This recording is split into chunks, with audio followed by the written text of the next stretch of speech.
Okay, imagination एक बहुत बड़ा टूल है क्योंकि इमेजिनेशन ही थी जिसने इंसान को जीना सिखाया। इमेजिनेशन ने ही बताया इंसान को कि इस दुनिया के पार भी एक दुनिया है। इवन की छोटी से छोटी चीज जो कुछ भी आज हम देख या महसूस कर सकते हैं उसकी शुरुआत कहीं ना कहीं इमेजिनेशन से ही हुई है। एंड इमेजिनेशन के लेवल को एक्सटेंड करने के लिए हमारे पास एक बहुत अच्छा एग्जाम्पल क्रिस्टोफर नॉलन है, जिन्होंने अपनी मूवीज के थ्रू हमें दुनिया का वो पहलू दिखाया जिसे आज तक लोग नहीं देख पा रहे थे। Movies like Inception, Interstellar, Memento, Dunkirk, Tenet ऐसी कुछ मूवीज है जो आपको दिखाएगी कि दुनिया में चीजों का ये पहलू भी हो सकता है। एंड क्रिस्टोफर नॉलन की कोई भी मूवी जब भी मैं देखता हूँ मैं बस ये सोचता हूँ कि भाई इससे बंदे ने सोचा कैसे होगा। आई मीन इसे इम्प्लीमेंट करना एक टाइम पे अलग एक्सटेंड है, बट इसे सोचना एक नेक्स्ट लेवल थिंग है। क्योंकि मेरे जैसे एक एवरेज बंदे को उनकी मूवीज को ढंग से समझने के लिए एटलीस्ट 8 से 10 बार देखना पड़ता है। एंड तब भी कोई गारंटी नहीं कि उनकी सारी मूवीज आपको समझ आ जाएंगी। तो हाँ, उनके गूगल सर्चेस, उनके इंटरव्यूज और उनके ब्लॉग्स को देखकर मैंने थोड़ी बहुत कोशिश की क्रिस्टोफर नॉलन के माइंडसेट को समझने की। एंड यही सेम चीजें करके आप भी क्रिस्टोफर नॉलन के माइंडसेट को थोड़ा बहुत तो समझ सकते हैं। बट क्योंकि इस वीडियो में मैं आपका काम आसान बनाने वाला हूँ तो इस वीडियो को पूरा जरूर देखना।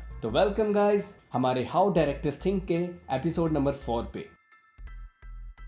ऑब्वियसली इस कंपटीशन की दुनिया में हर कोई जल्दी से जल्दी और ज्यादा से ज्यादा कंटेंट को कंज्यूम कर रहा है। एंड यही कारण है कि सीन में रिलेटेबल रहने के लिए किसी भी कंटेंट क्रिएटर को जल्दी से जल्दी कंटेंट को प्रोड्यूस करना पड़ता है। बट नॉलन साहब का कहना बिल्कुल डिफरेंट है। वो बताते हैं कि अपनी हर एक चीज जिसे भी बनाने के लिए आपका एफर्ट लगा है उसे ढंग से एंजॉय करो, एंड नॉट जस्ट कि बस एक चीज बनाई और अगली चीज के लिए प्रिपेयर होना शुरू हो गए। वो कहते हैं कि जो चीज भी आपने बनाई है उसे ढंग से एंजॉय करो, अपने काम को समझो क्योंकि उसमें आपका इनपुट लगा। तो ऐसी चीजें कहीं ना कहीं आपकी टैलेंट और आपके काम को वेस्ट होने से बचाती है। एंड जस्ट बिकॉज की कंज्यूमर के पॉइंट ऑफ व्यू से आप बस चीजों को प्रोड्यूस करते जा रहे हो तो डेफिनेटली आप अपने काम के साथ बहुत बड़ा कॉम्प्रोमाइज कर रहे हो क्योंकि आप चीजों को एंजॉय नहीं करने वाले। एंड यही चीज आपको कहीं ना कहीं मास्टरपीस बनाने से रोकेगी। एंड ये चीज मैंने अपनी बॉलीवुड में भी काफी फील की है। For example Akshay Kumar. पिछले कुछ सालों में अक्षय कुमार ने इतना सारा कंटेंट प्रोड्यूस कर दिया है कि उनकी अच्छी से अच्छी चीज बस आपको एक दूसरी मूवी फील होगी। इवन की चाहे वो सम्राट पृथ्वीराज क्यों ना हो जो कि एक मास्टरपीस बन सकती थी, बट जस्ट बिकॉज के अक्षय कुमार के कंटेंट के साथ लोग इतना ज्यादा यूज्ड टू हो चुके थे जो कि कहीं ना कहीं व्यूअर्स को फील हुआ कि ये बस एक अनदर अक्षय कुमार मूवी है, ना कि सम्राट पृथ्वीराज की एक कहानी। तो हाँ, अपने काम से प्यार होना उसे सक्सेसफुल बनाने के लिए एक पहला कदम। एंड क्रिस्टोफर नॉलन इस बात को बहुत अच्छे से समझते भी हैं, इसलिए आप देखते होंगे उनकी मूवीज में गैप कितना ज्यादा होता है क्योंकि वो अपने मूवी के मेकिंग से लेकर उसके सक्सेस तक एंजॉय करते हैं। एंड जब तक वो अपने पूरे काम से सेटिस्फाई नहीं हो जाते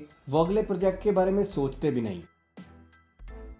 Breaking rules is not interesting. It's making up new ones that keeps exciting. हमारे दिमाग में ये assumption फैला हुआ है कि भाई फिल्मिंग की दुनिया में सारे रियल लाइफ के रूल्स को तोड़ दो और कुछ डिफरेंट बना दो। ये चीजें काफी एडमायरेबल होती है, बट नॉलन का मानना यहाँ पे भी थोड़ा डिफरेंट है, जहाँ वो रूल्स को ब्रेक करने की बजाय एक नए पर्सपेक्टिव को सामने रखने की बात करते हैं। नॉलन ने अपने बहुत सारे इंटरव्यूज में ये क्लियर किया है कि वो कभी भी दुनिया को आउट ऑफ द बॉक्स बनाने की कोशिश नहीं करते। वो हमेशा चीजों को सिंपल रखने की कोशिश करते हैं बट इन डिफरेंट वेज। वो बस बताना चाहते हैं कि दुनिया में हर एक चीज जो हो रही है उसका एक अलग पर्सपेक्टिव हो सकता है। आई मीन वो हर एक चेहरे को अलग अलग पहलुओं के साथ दिखाते हैं। For example Inception. It's very common कि हर एक इंसान सपने देखता है, बट सपनों को लेकर ये पहलू इंसेप्शन मूवी में हमने पहली बार देखा कि हाँ, अगर हम सपना देख रहे हैं तो हो सकता है इसके अंदर भी सपने और हो सकता है उसके अंदर भी और सपने हो। ऐसा पॉसिबल हो सकता है, बस ये चीज आज तक लोगों ने देखी नहीं थी, बट इंसेप्शन के द्वारा नॉलन ने हम सबको ये दिखा दिया। एंड ऐसे ही स्पेस को देखने का एक बहुत बड़ा नजरिया हमें इंटरस्टेलर भी देती है। एंड सिर्फ ये दोनों क्यों, बल्कि नॉलन की हर एक मूवी आपको चीजों को देखने का एक अलग चेहरा देती है। वैसे इंसेप्शन, इंटरस्टेलर और टेनेट की फैक्ट वीडियोस हमारे चैनल पे ऑलरेडी अवेलेबल है, डिस्क्रिप्शन में लिंक दे दूंगा, चेकआउट करना मत भूलना। तो हाँ,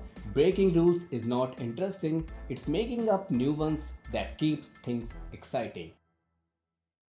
आप क्रिस्टोफर नॉलन की किसी भी मूवी या फिर किसी भी इंटरव्यू को एक्सपीरियंस करो, आपको एक चीज फील होगी कि वो लिमिट को पुश करना बहुत पसंद करते हैं।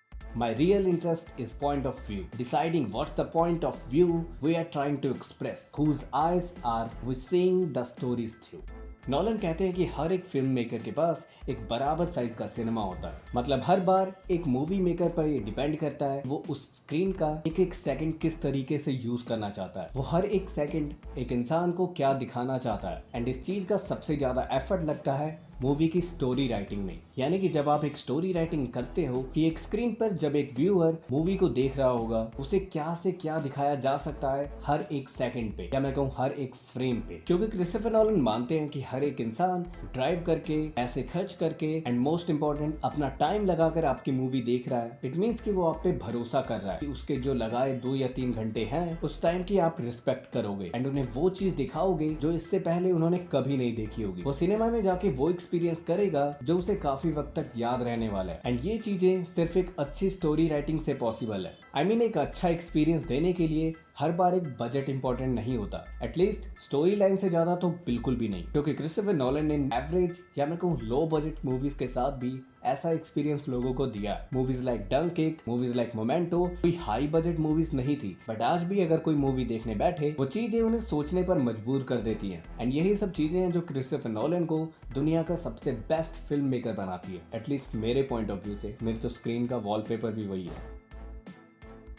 Writers block is just a face. जहां क्रिस्टोफर नोलन अपने बहुत सारे इंटरव्यूज में राइटर्स ब्लॉक के बारे में खुल के बात करते हैं। यस, इट्स कॉमन कि किसी भी क्रिएटिव काम में आपका एक फेस आएगा या फिर ये फेसेस आपके लिए बार बार आएंगे जब आप एक क्रिएटिव ब्लॉक में फंस जाओगे। यानी कि आपके माइंडसेट के बीच में कहीं ना कहीं कोई कैविटी आएगी। आप अपने आइडियाज को ढंग से एक्सप्रेस नहीं कर पाओगे या फिर उस आइडिया को ढंग से एक्सप्रेस करने का आपको अच्छा रास्ता नहीं मिलेगा। जहाँ बहुत से लोग इस कैविटी या मैं कहूँ इस ब्लॉकेज में फंस कर अपने काम को क्विट कर देते हैं, या फिर कुछ लोग काम के प्रेशर में जबरदस्ती का काम करते करते एंड राइटर्स के डिप्रेशन में जाने का एक बहुत बड़ा रीजन राइटर्स ब्लॉक भी है। एंड क्रिस्टोफर नोलन इस बात को ढंग से मानते भी है। जहां क्रिस्टोफर नोलन बात को एक कमी से ज्यादा एक फेस मानते हैं। आपके दिमाग को इस चीज से निकलने के लिए एक वक्त चाहिए। इसका मतलब ये नहीं कि आप काम बंद करके बस पड़े रहो, कुछ मत करो, आप कोई दूसरा काम करना शुरू करो। इट मीन्स कि कुछ भी घूमो फिरो या फिर कोई काम करो। क्रिस्टोफर नोलन काम करने की बात करते हैं एंड जरूरी नहीं कि वो काम आपको आना चाहिए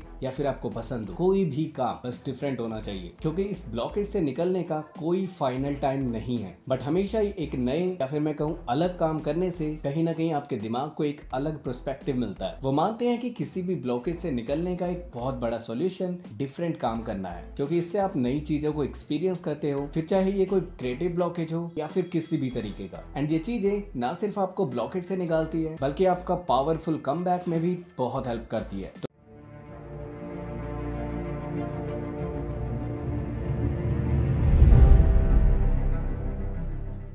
तो गाइस, ये था मेरा क्रिस्टोफर नोलन के माइंडसेट को समझने की एक छोटी सी कोशिश। वैसे तो क्रिस्टोफर नोलन की हर एक movie out of the world होती है, बट आपको उनकी कौन सी मूवी पसंद है सबसे ज्यादा, वो प्लीज हमें कमेंट बॉक्स में जरूर बताना। एंड इसके अलावा मैं और वीडियोस के लिए सजेशंस जरूर देते रहना। मिलते हैं अपनी किसी और वीडियो में। Tata, bye bye.